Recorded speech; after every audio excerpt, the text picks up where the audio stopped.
Bang Bang, are you enjoying your knuckle bone? Giorgio, are you enjoying your knuckle bone?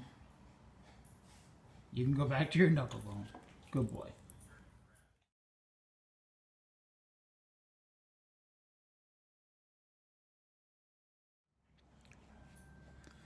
Hey there, Vinyl community. My name is Tom. You're watching High Rant District.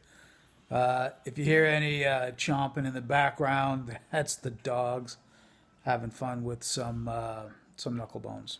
So I want to take a few minutes and talk about the business end of vinyl. Just a couple of odd things that have been floating through my head lately. Start off with Vinyl Me Please. Vinyl Me Please is a subscription service for vinyl records. You know, you pay a monthly fee and they send you a record, and they have stores and genre, online store, not a physical store, but they have genres you can pick from, and an online store you can get different stuff from, and blah blah blah. You know, for the most part, it's represses. They do have some new stuff. Me and Vinyl Me Please are not, we're generally not on the same wavelength. I've been banned from their online forum for for being vocal about things when I see that they're wrong. I'm never personally insulting. I talk about ideas, concepts, and actions or lack thereof. Anyway, blah blah blah. One thing that popped out to me recently was that Vinyl Me Please, without announcing it or putting it in the press, as far as I can tell, they have a new COO, a new Chief Operating Officer, who's also the new president, apparently. I kind of feel like Matt Fiedler was the president. Maybe he never was. Maybe there was never a president. Maybe Fielder was just a CEO. So, but anyway, a COO, Chief Operations Officer. That's the type of position that you're taking care of. The operations of a business.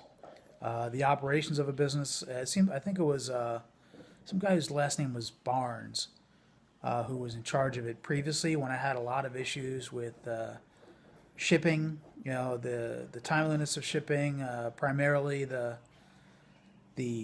quality of the shipping. Records shipped from a warehouse in North Carolina, coming to me on the other side of the country on the West Coast, and they would a lot of times just banged up, dinged, and when you're paying like just about $30 for a record, you pretty much expect to have it in pristine condition. And the quality of the pressings was of the record of the months left a lot to be desired, in my opinion. Not the mastering or anything like that, but the quality of the pressing. Like, you'd hear clicks, or there'd be bumps or crap in the surface of the record, which primarily, from what I get, they're pressed at GZ Media, and that's another issue I'll talk about lately. But I just found it odd that a lot of things that I complained about, and the guy that was handling that is like, now he's no longer there. Apparently, he wasn't good enough at that job. And that's speculation on my part. Maybe he moved on his own, but I fucking doubt it. So anyway, this new COO, he worked for Beatport, I guess, and sold that. Was instrumental anyway in selling that company, and I think maybe he helped her take it public. So I don't know what their plans are, but anyway. So with Vinyl Me Please, anyway, what they do is they're headquartered in either Denver or Boulder, something like that, somewhere in Colorado. And they, after their business started going and they started growing their club, they shift logistics, the shipping of records, to a third-party warehouse called Saddle Creek in North Carolina. And that's the third-party logistics company that's a warehouse in a hot part of the country, which I think kind of contributes to a lot of the warped records besides poor shipping, blah, blah, blah. But it's people who, package everything, not just records. So I don't, and they're only packaging records a couple days a month. and it's an organization that relies on temporary workers, not on full-time workers, and so they think that they've always done a lousy job at it. And it's kind of interesting, like, you notice that the new CEO is coming on board, and I'm kind of like noticing this just after I'd gotten an email about maybe about a week ago about a new anthology series that Vinyl Please is putting out. So what the first, this anthology series will be like, a bunch of records in a box, a box set. And that'll, I guess, will happen with different genres and a couple times a year. And the first one that's coming up is a Blue Note anthology. And they'll have like 6 records in the set, but not until Monday, which is April 8th, which is currently 2 days away. They're not going to start taking orders until that day. 1,000 sets, strictly limited. And it's going to be a 6 LP box set. And my understanding is that they'll probably send 2 records at a time, 2 weeks apart. So take 6 weeks to assemble the box set. And I'm guessing one of those shipments will include the box. They haven't given a price yet, but it's a partnership with, this one is a partnership with Blue Note, the label. And it'll have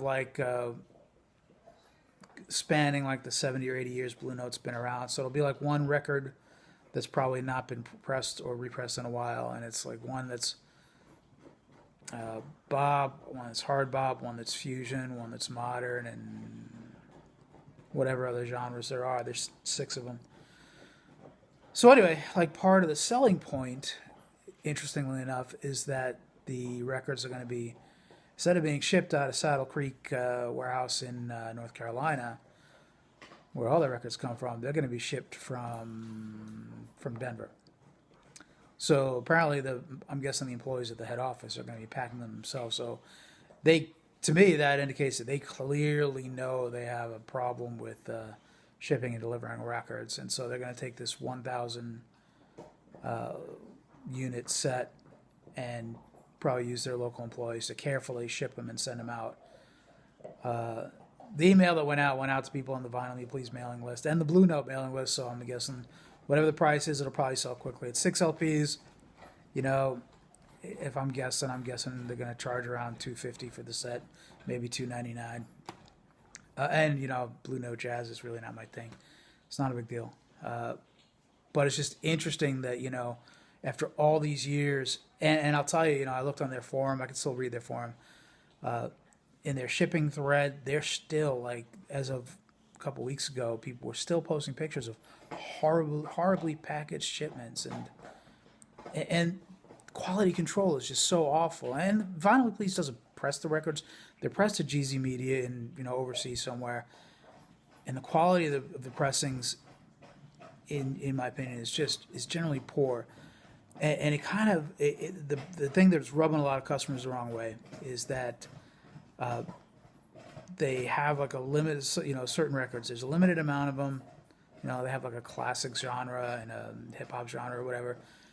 But the thing is, you've got a limited amount of records, and then they send them out, and then if people don't listen to the records right away, and this is actually a thing with Vinyl Please, people know to listen to the records right away, because if there's a defect, they need to get a hold of customer service right away and try to get a replacement before all their stock is gone.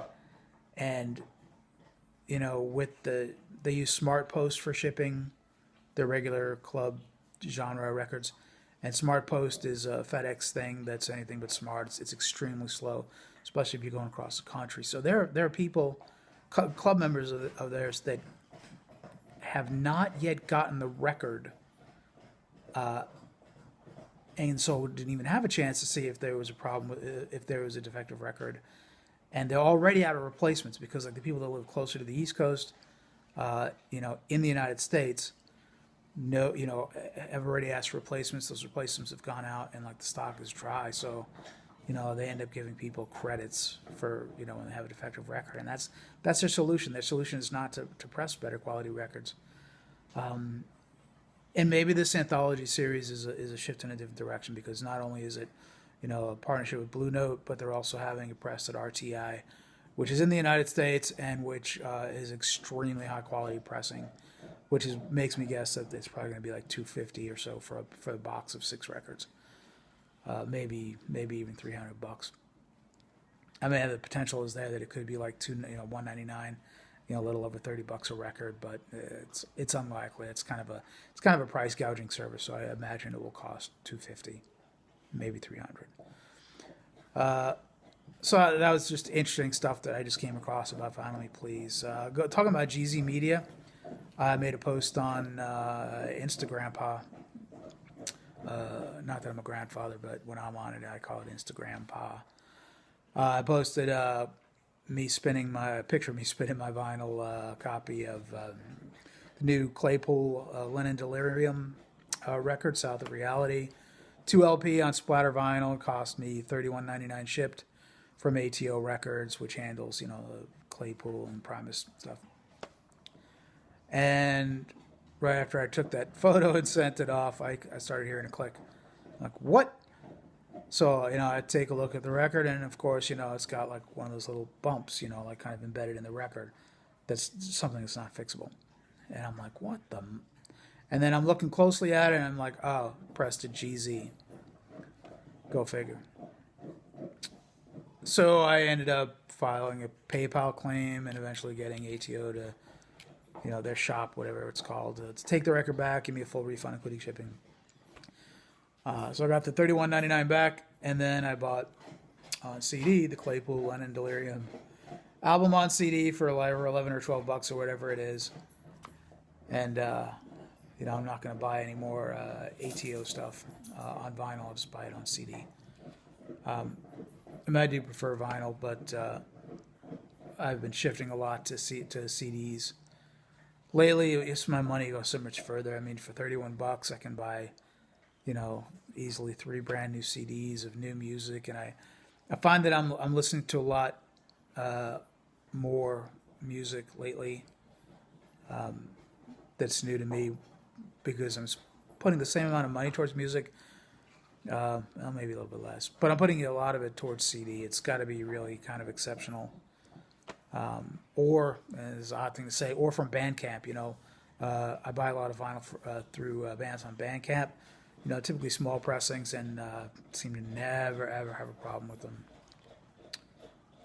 So anyway, like Vinyl Me Please, it's kind of funny stuff, and GZ Media. I don't know if anybody else has differing opinions on GZ. I think they're not good, and maybe they're just not good with Vinyl Me Please in general. Maybe they're just not good with Claypool, Primus, Claypool Lennon Delirium. I don't know. Anyway, blah, blah, blah. What else do I want to talk about? Oh, Record Store Day is coming up a week from today on April 13th. I saw a news blurb about, I think it was a North Carolina store. No. Maybe West Virginia or western part of Virginia. About a record store that had participated in Record Store Day each of the past 2 years and loved it, and is not being allowed by the Record Store Day folks this year to participate. To participate, you have to sell a certain amount of new vinyl. And, they regularly sell new vinyl, but apparently they didn't sell enough this year. So their orders for Record Store Day were not fulfilled, and they were told they would not be allowed to participate. Which is, Record Store Day is supposed to be about, independent stores and boosting the little guy, right? Wrong. It's been said before, you can't return stuff, and we got to remember these big reissue companies like Sony and Warner that are putting out all these releases for Record Store Day. These are the same companies that killed independent record stores, a bunch of years ago by putting records in supermarkets and places like that. So don't buy the concept that it's all about these big companies supporting the little guy in the independent record store. It's like one independent record store, this particular one, not selling enough new vinyl. And new vinyl, there's no margin in it. There's not enough profit in it. I would imagine record stores that do well sell a lot of used vinyl because that's where the juice is. But, cutting them out. These big companies, they killed record stores, and now they're trying to act like they're bringing them back and helping them out. it's bullshit. If you have fun on record store day, don't let me harsh your mellow. Do what's fun for you. If getting in line and having fun and I can see the community aspect of it, is a big thing. You do you. It's not my thing. These opinions are just my opinions. I could be wrong, but it's highly unlikely. Thanks for watching. Catch you later.